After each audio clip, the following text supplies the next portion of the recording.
शीतलपुर गांव में तेज बारिश हो रही थी। काले बादलों ने पूरे आसमान को ढक लिया था। चारों तरफ सिर्फ पानी ही पानी दिखाई दे रहा था।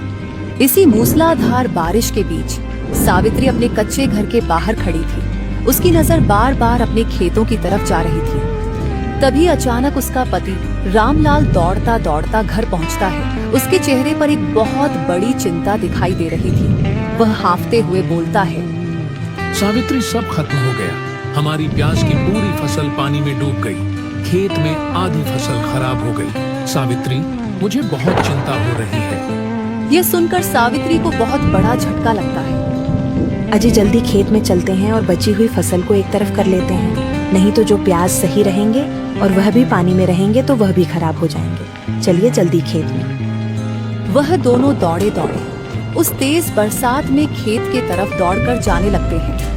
जब वह दोनों खेत पहुंचते हैं तो जहां कुछ दिन पहले हरी भरी प्याज की फसल लहरा रही थी, वह अब कीचड़ में बदल गया था।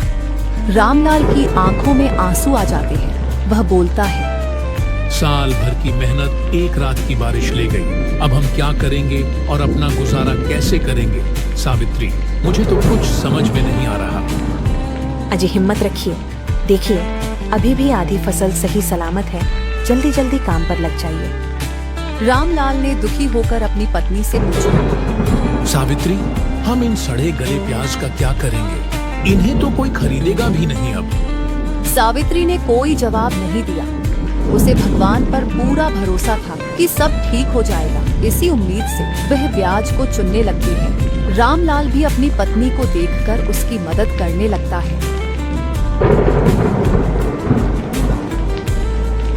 दोनों पति पत्नी बचे हुए प्याजों को इकट्ठा करके एक बोरे में भर लेते हैं और उन प्याजों को लेकर अपने घर जाने लगते हैं। बारिश और तेज हो रही थी और भयानक हवा चल रही थी। बारिश अपने चरम सीमा पर थी। वह दोनों सारे प्याज लेकर अपने घर पहुंचते हैं। रामलाल सावित्री से बोलता है, सावित्री, मैंने सुबह से कुछ नहीं खाया।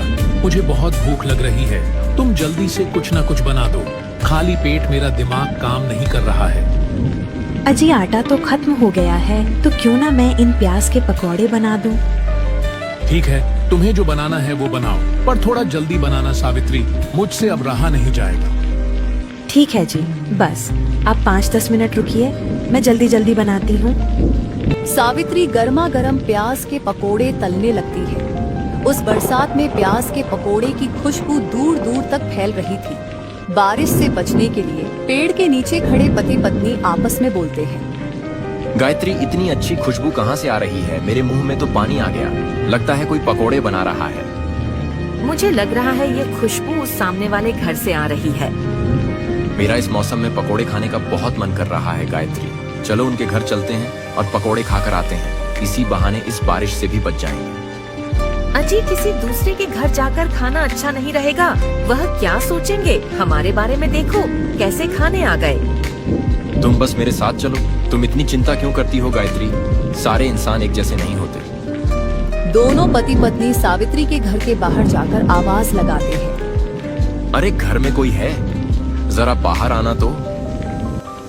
भाग्यवान, इतनी बारिश में कौन आया होगा? चलो देख कर आते हैं। सावित्री और रामलाल घर के बाहर आते हैं तो वह देखते हैं कि वह दोनों बरसात में पूरे भीगे हुए थे।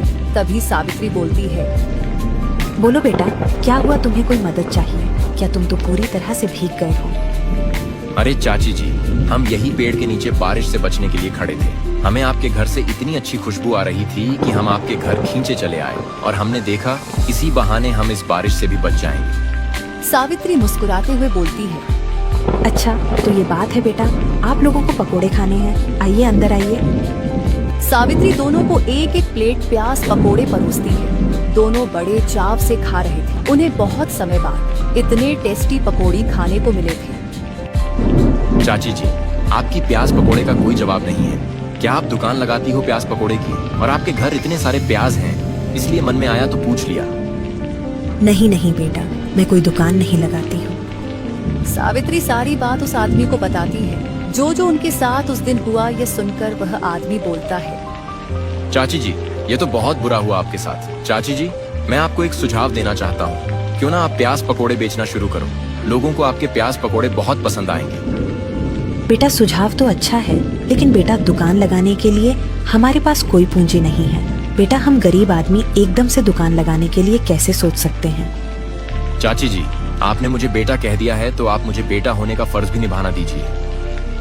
वह आदमी अपनी जेब से 10,000 निकालकर सावित्री के हाथों में रख देता है। चाची, यह मेरी तरफ से छोटी सी मदद है आपके लिए। आप अब गांव के चौराहे पर प्याज पकोड़े की एक दुकान खोलना और खूब तरक्की करना, और मैं रोज आपके ठेले पर आऊंगा प्याज पकोड़े खाने।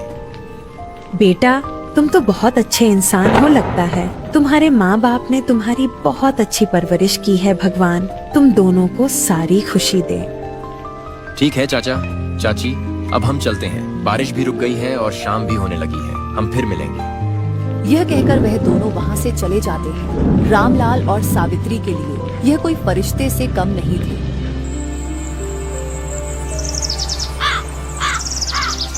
रामलाल राशन की दुकान पर पहुंचता है और सारा सामान खरीद लेता है और सारा सामान खरीदकर अपने घर पहुंचता है। अजी ले आए आप सारा सामान। अब हमें आज शाम कुछ नया करना है और अपना नाम कमाना है। हाँ सावित्री, तुम सही कह रही हो। अब हम आज शाम प्याज पकौड़े बेचेंगे और एक नई शुरुआत करेंगे। वह शाम होने का इंतजार करने लगती है। शाम को सावित्री और रामलाल ने चौराहे पर प्याज पकोड़े का छोटा सा ठेला लगाया। आइए आइए भाइयों और बहनों, स्पेशल प्याज पकौड़ी खाइए और इस मौसम का मजा उठाइए। धीरे धीरे प्याज पकोड़े की खुशबू चारों तरफ फैल रही थी। देखो बबीता, आज किसी ने चौराहे पर पकोड़े की दुकान लगाई है। चलो खाकर आते हैं। इस मौसम में मजा दो गुना हो जाएगा पकोड़े खाकर। हाँ जी, मेरा भी बहुत मन कर रहा है पकोड़े खाने का। चलो चलते हैं।